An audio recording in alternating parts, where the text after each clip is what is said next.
Alright, so where we left off in part 3 was the rear main seal was in place, and now it's time to put this engine back together. So right away we ran into problems with the reassembly process. Trying to spin the engine over after getting it back together led us to discover that something was getting caught up and preventing this engine from spinning. It turned out to be the Mercedes version of a thrust bearing, and it caught us completely off guard. So it was well past time that I made an investment. I was able to find the complete manual for this engine online on scribed.com. They offered a free membership for the first month and unlimited downloads, so I was able to get the PDF for free. And then I immediately deleted my membership. I took the PDF on a jump drive down to the local Staples, and I had them print it out and bind it into this neat package. It turned out really well, and it was a long overdue purchase that I really wish I did from the very start. It definitely would have saved us a lot of trouble and halted a lot of surprises. I highly recommend this book, and I don't think you should be tearing down this engine or trying to put it back together without it. But with all the proper torque settings and all the information we need to get this done, let's move forward. Yeah, there's a little notch right there on this side of the engine and a little notch on this side so it will not slip out. And there's only one notch on the other side. These slide around here, 2 on this side and 2 in the main cap. So here's your regular one-piece main bearing, and here is this 6-piece thrust bearing. just crazy. There's 6 pieces to that thrust bearing, and we had this bottom one here. It slid out and jam this engine up.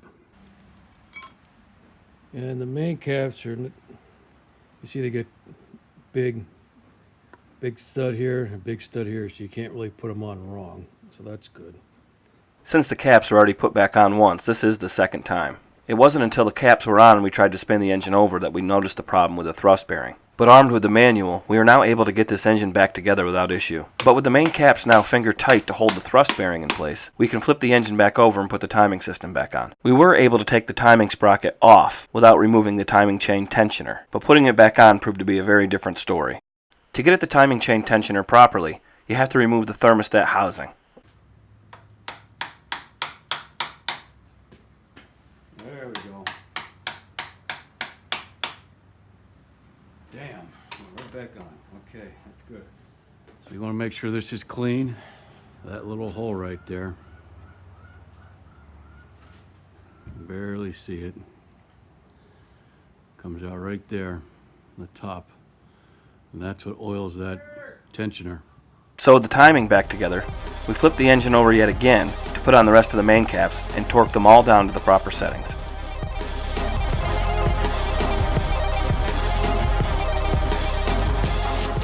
And with everything properly done and put back together just the way it's supposed to be, a quick test proves that the engine spins over without effort and smoothly. Okay, hold that up. I gotta get gloves. I can't be grabbing bare oil. Oh, come on! Where'd you move my gloves? I'll hold it up. Let me see. No, wait, I just gotta get my gloves. I mean, don't be so impatient. Look, you have my gloves in a box. There we go. Woo! Okay, still turning. That's what I want. Make sure you make one full revolution. Wait.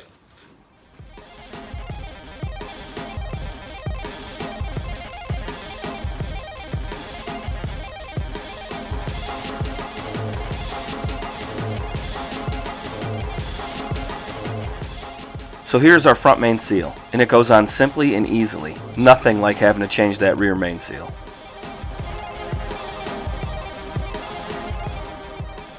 We keep working on buttoning everything up and torquing everything down properly and in its place.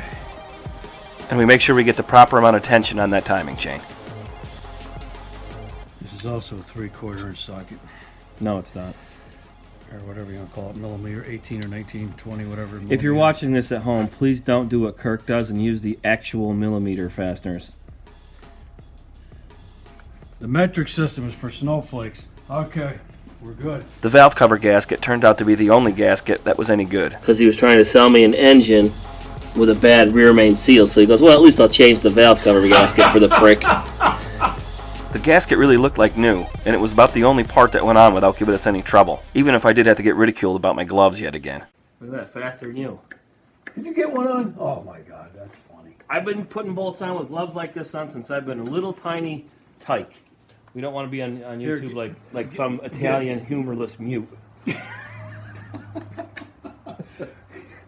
And all the people watching know exactly who I mean. Humorless mute. I love Italian humorless Oh, mute. yeah, okay. Yeah, that's it. the Make sure you key. get a picture of you working with those big grizzly bears. Yeah, I don't want your delicate, There you stupid ass project here. This thing There is you go. pathetic. You What gotta the make sure. hell? That's what it came off of. You took these nobules off. Okay. You should be using a socket and a ratchet. Because who would use a wrench? You don't have a socket and a ratchet? I do somewhere. I do. Or do you just want to sit here and make a 16-hour video how to turn this thing fucking left? There's this big dickhead thing right there. You can't do this. Well, I figure it's only 4 bolts. You know, Yeah. you can handle it. So you just get another wrench. Why do you Yeah. try doing it right here with this thing? Go ahead. I'm going to laugh. You might as well just give me a string and say... We had enough fun at each other's expense getting the valve cover back on, but it's time to flip this engine yet again and get that oil pan fastened on. And at least this time you get to see it. It's just, I mean... Fell right out and turned white. Right. At the beginning of this project, there was a lot more there. Yes, there was. And, you know, I have a video of you shooting an AK, Kirk. Do you? Yeah, for everyone to see online. And you should see, actually, your hair is very black in that video. Yeah. Didn't take long. Okay.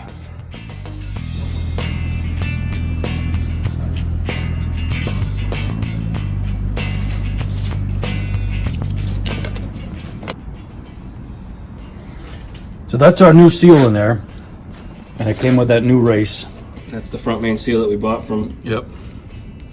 was it MercedesSource.com, was it right? Yep. I filmed it, and hopefully it came out for you. It should be on your other tape there. Tape? Yep.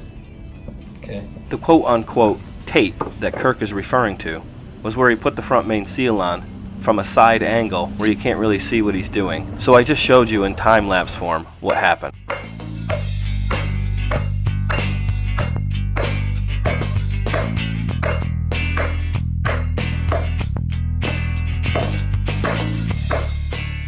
I'm gonna get your Mercedes shirt to replace that Chevy one.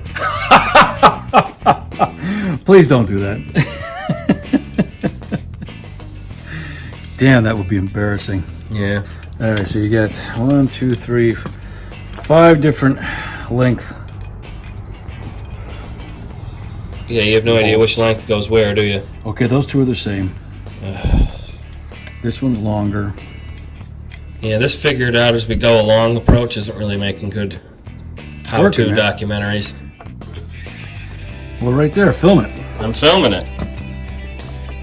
There, And went your right on. sweaty nose. There we go. All right, so we got a long one here. Yeah, this is the long one. 2 5/16. There's no such thing as 5/16 in this engine, people just Yeah, say it's no. 5/16. There's no such thing. That measurement does not exist in the Mercedes world. Okay, and this is the 2 1/4-20s. There we go. Cool. A little more set. I need this space right here to be lined up with that. What space? This here, so I can get this bolt in. Turn it a little bit, a little bit, a little bit, a little bit. Oh, right there, shit.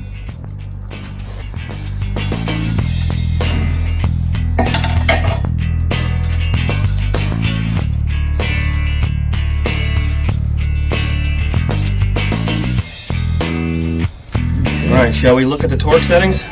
Yeah, where's that book at? I'm gonna put that. She goes to the hall. And, she, So let's be clear while we're on film, Kirk. These bolts here don't have a torque setting, but I mean, how tight do you make them? What do you recommend? well, they're just chintzy little metric bolts. So nice. I would say if I had to put a thing on it, maybe 30 pounds. You know, they're 5/16. These are little 1/4-20s. They're not 5/16. And these are little 1/4-20. So, I mean, maybe 20 pounds on those. Right. You just said 30. Is it 20 or 30 you recommend? Well, the 5/16s are 30, and these are probably 20. Alright. Right before they break into a million pieces. That's the screen. That was good and cleaned. Yeah, it was. Had a lot of crap in it. I cleaned it up pretty good. Now, And that, yeah, it's like a condom. Now it goes on there. weird. We regroove them to make sure it's gonna get oil. Yeah. This rests against the bottom of the oil pan flat like this. Where it's got these little stoppers to help. And support. with the major alterations to this pan, it was just a little off where this was too tight. It was too scrunched. So we had to cut it down a little bit so it's not pressing too hard against the bottom of that pan. This should make it so it's pressing just right. Hopefully. So this oil pan was basically leaking oil all the way around it, and it was leaking out pretty bad. The original application had a lot of things working against it. The one was the warp in the pan, not allowing it to sit perfectly level with ease, and the other was that oil pump grommet, pushing back up against the pan. So we were both hoping that this time goes much better.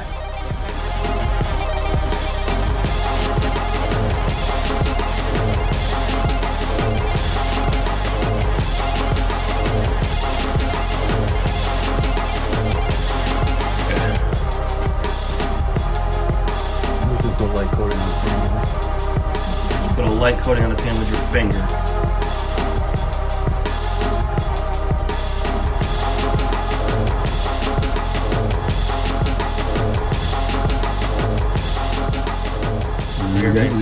Now you don't want to let that dry first. You want to put it on when it's still wet and malleable. The best advice I can give on making this gasket is to make sure it's sealed really well right near the flex plate. It's the hardest area to line up. Woo! She's done. Okay.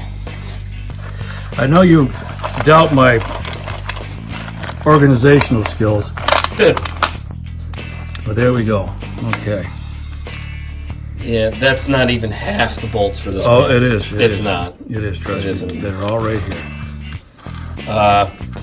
That's not even enough to do one side. You'll see. You'll see. Watch. It was kind of an oddball. See, that went a little bit longer. It's gonna be this one. So if you remember back to part 1, I told you what a nightmare all these different fasteners for the oil pan are. And of course I was right, and Kirk misplaced about half of them, and we had to look all around to get them. Eventually we did find them all, and get them back in their proper positions. In retrospect, I wish I took the time to mark them somehow. You just gotta have a touch for it. You wanna snug them down till you see all this stuff oozing out, and another one after that. People will remember back in part 1 when you put this on for the first time, and here we are again. Yeah. All the torque settings in the manual were a big help. These videos I'm putting together aren't meant to be an exact guide on how to do this, so I'm not going to relay all the settings. Instead, I try to look at these videos as a rough overview of what you're getting yourself into, or what this project might involve. But it went up to almost 100. So The repair manual is very vital to this project if you're actually going to get yourself into the engine, and also a good place to get parts is. And this is how we discovered MercedesSource.com on YouTube. The guy at MercedesSource.com can only be described as a Mercedes nerd. I highly recommend you check out his videos on the OM617. They can provide some very valuable insights. can't believe you sent us gloves. That is hilarious. And lemon head candies The lemon head candies, yeah. that you ate before I could even take. Well, he only sent us one, and since you're just standing around by the wood stove, Yeah. What's that PVC thing?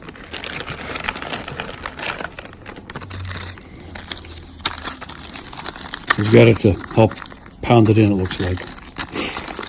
All right, we'll come, but when we get to that, let's get the thing on the What stand. a cool guy. MercedesSource.com even made us a special little wrench. Is that funny or what? They're amazing. They're Really. just- I can't recommend them enough to people. and sent these for us too. It is time to change the oil filter housing gasket. Mercedes Source does an excellent video of why this gasket is such a problem. No matter what engine you buy, you are going to want to make sure this gasket is changed while the engine is out. Yeah, you can see that gasket back behind there already peeling apart. Yep. Okay, so we know these two are the same.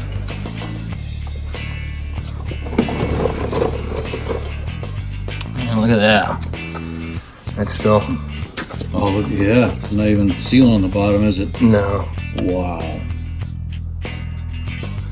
40 years old, that baby. This is still it's still that paper one they were talking about. Those are my good pants. Look at that, man. Wow. Wow. That's crazy. How are we going to get that off of there?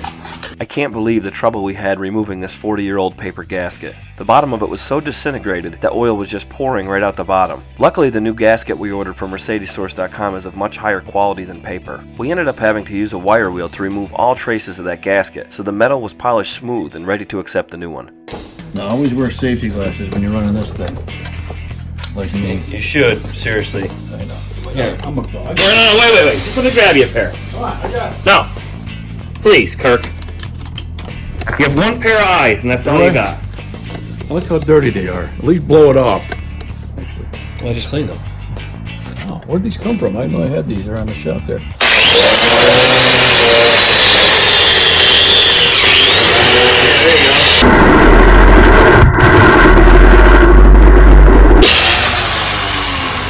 Good job, Kirk. Got the bulb, Ben. We're gonna keep going now. You know, I never got a thank you for making Kirk put those safety glasses on, but I'm sure glad I did. It's all off, though, huh? Yep. Wow. Nice and clean.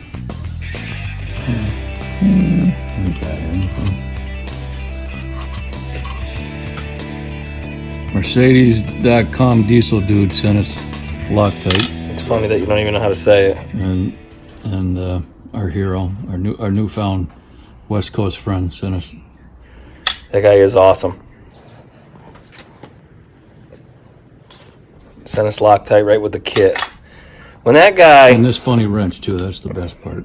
Yeah. Not that we're going to use it, but Well, we don't need it because the engine's out, but I'm sure if it's in, it's more than helpful.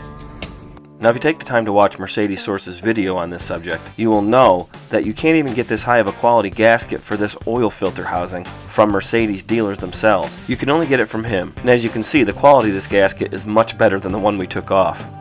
There's a new gasket going on.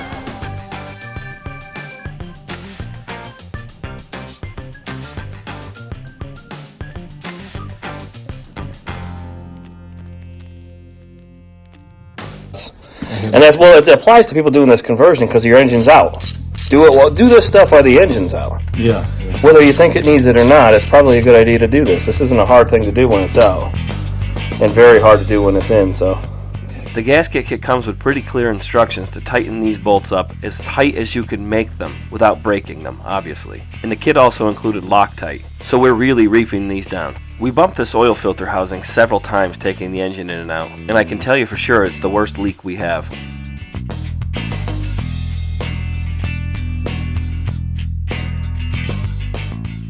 It certainly is very easy to work with these lines and banjo fittings when the engine is out. It quickly goes back together, and I'm glad to see this deal done.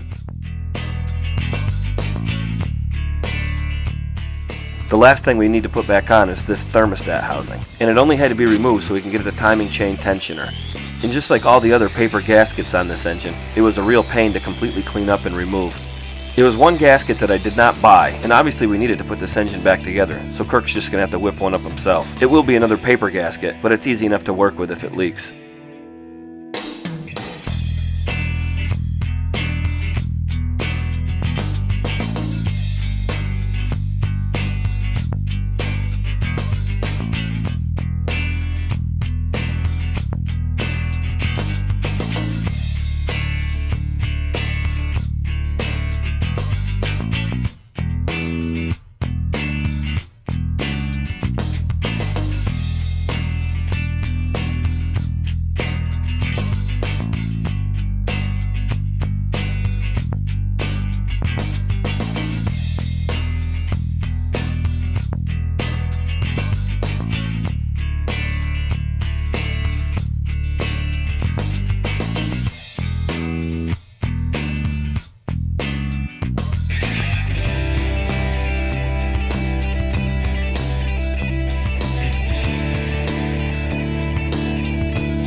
Last thing you want to do is rip your rubber hose, that is. There you go. Well, I'm working on several vehicles here, so my tools are... well, I still want to make a comedy on TV where you're a surgeon, and you have to keep track of all this stuff, and there's always, you're always going, where's that knife? Well, that's why... Oh, come on, his liver's out. Oh. That's why I would have nurses. That's why I have you. Oh. This is the air filter we bought. Cleanable, 2.5 inches. There. Okay. Or 3 fingers is not a Let measurement. me see what I got. Oh! Did we just get lucky and do it in the first try? The answer is no, because this is imperial and this is metric. Well, I think if we cut to here, it's going to go right on there even better. I think if we cut it here and here, sealed on here, but it's glass, you can't see it. So we have pieces left over from the 3-inch stainless steel exhaust we're building for the Jeep. And this is the material we're also going to use to build an air intake. We just have to try to get it to fit, and that's going to be a little bit of work.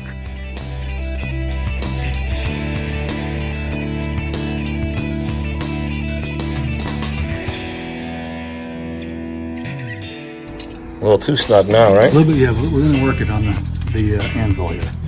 Really didn't fit on there great yet, but we had to make some mods later to get it to fit perfectly. But we had to keep going forward. Whatever it is. So every time you put a chain on here, it wants to destroy the valve cover. So we made this thing, which that's probably the first thing we should have done, actually. Oh, so it's nice and level, huh? Yeah, it's just nice and level now, so now we're not fighting the thing. Good thing we do that as we're ready to put the engine in for the last time. Hopefully, yeah.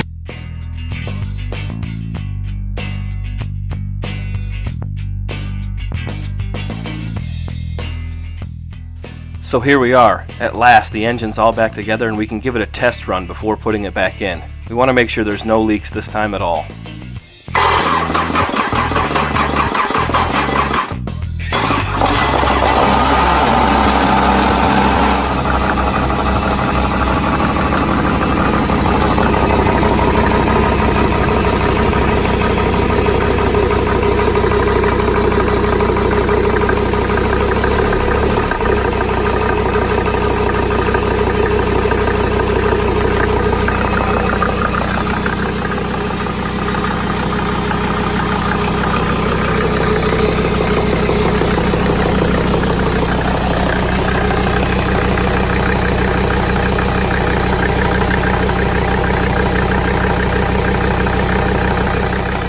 So it is the busy season for me and Kirk in the kind of trucking that we do. We are working on this project in our spare time, and we are both very determined to get it finished. I obviously hope to have it done before the end of summer. We are much farther along in this project than is shown in the video, so I hope to see you again soon. As always, thanks for watching.